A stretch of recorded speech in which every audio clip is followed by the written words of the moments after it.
Yesu alipofuka alisema mamlaka yote mbinguni na duniani nimepewa. Kwa hiyo maana yake ameshamnyang'anya shetani? Sio kweli. Amemnyang'anya mamlaka, hajamnyang'anya vitu. Yesu alichoweza kurestore ni sauti, kwamba ukisema achia, anaachia. Rudisha, anarudisha. Watu wangu wamechukuliwa mateka. Watu wangu wako katika mashimo. Wala hakuna mtu asemaye rudisha. Aha. Sasa ni kweli alichoweza kufanya Yesu ni kwamba ametupa sauti ya kuweza kuvifanya hivi vitu virudi kwenye mikono yetu. Ametupa nguvu ya kuweza kuvichukua, lakini usipoitumia vinaendelea kukaa kwa mtu ambaye kisheria hana hiyo nguvu. Mamlaka anayo Yesu, hiyo nguvu ya umiliki anayo Yesu, lakini mdau bado viko kwenye mikono ya huyo mtu. Shetani anaitwa mkuu wa giza hili. Kwa hiyo as long ni hapa, mkuu wa giza hili ni huyo.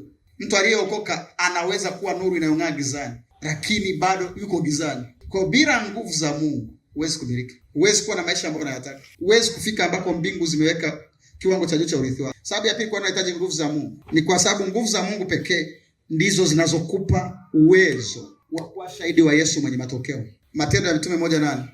Nanyi mtapokea nguvu. Matendo 1:8. Nanyi mtapokea nguvu akisha kwa juu yenu nani? Alafu mtakuwa nini?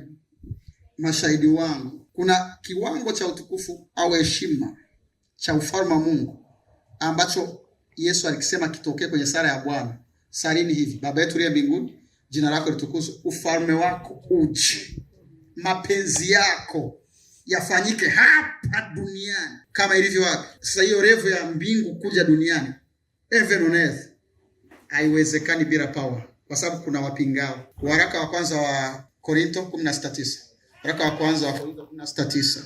Paulo anasema hivi: nimefunguliwa mlango mzuri tena wa kufaa sana, lakini wako wengi wanaofanyaje? Wanipingao. Mlango umefunguliwa na Mungu, sio yeye wala akili zake. Ni Mungu mwenyewe ameshasema hili ndio eneo lako la umiliki. Utamiliki hapa. Kwenye biashara utakuwa gumzo, kwenye huduma utakuwa kawaida.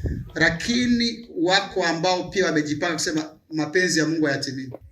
Tunajua vingi ambavyo tunafikiri kwamba vinapaswa kuwa vinatokea, lakini hatuna. Sababu kubwa ni nguvu. Jambo la tatu au sababu ya tatu kwa nini tuna nguvu: kwa ajili ya kudhibiti uonevu wa shetani na kuwaweka huru walioonewa na ibilisi. Nimesema unahitaji nguvu ya Mungu kwa ajili ya kudhibiti uonevu wa shetani, lakini sio tu kudhibiti, pia kuwaweka huru waliokwisha onewa. Ninaposema kudhibiti, maana yake ni kwamba shetani, Biblia inasema ni kama simba angurumaye, anazunguka huko na huko akitafuta mtu afanye nini?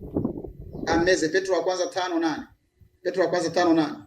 Shetani kama simba angurumaye, anazunguka huko na huko akitafuta mtu. Kwa shetani halali, ajenda yake ni Yohana 10:10. Ajenda yake ni ipi? Yohana 10:10. Kuchinja, kuiba na kuharibu.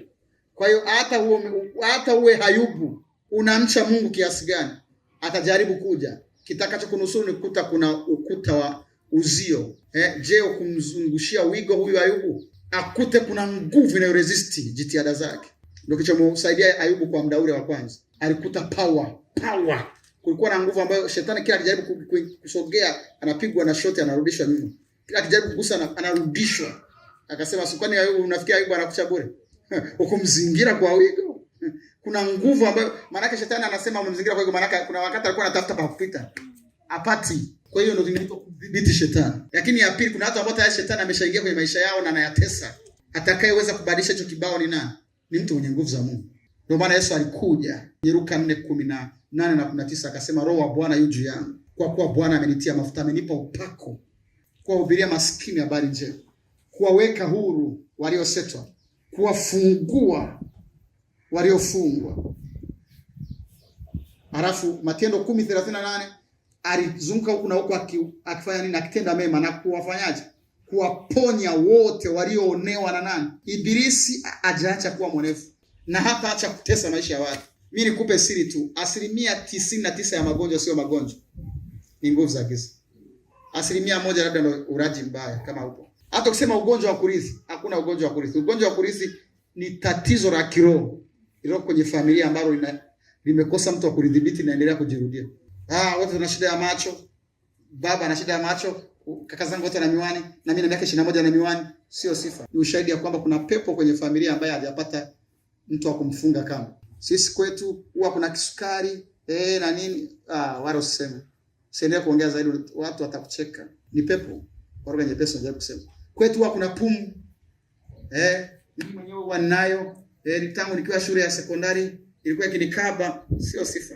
Mtoto wa dada anayo, sina nani naye anayo. Pumu ipo kwenye damu. Sio sifa, maana yake kuna pepo ambaye anatamba kwenye familia na hajapata kumfunga. Watu familia hii wa wasomi, huwa wamalizi chuo kikuu, wakawa na degree zao. Au wakimaliza watu wanaishia tu kwa warevi, watu ambao wana maana elimu haiwasaidii. Sifikiri ni kawaida. Kuna nguvu ambayo inahitaji nguvu. Na kama nielewa vizuri. Kwa sasa unahitaji nguvu za Roho Mtakatifu au upako wa Roho Mtakatifu, kwa sababu ndio unakufanya ufanyaje? Uweze kufanyaje?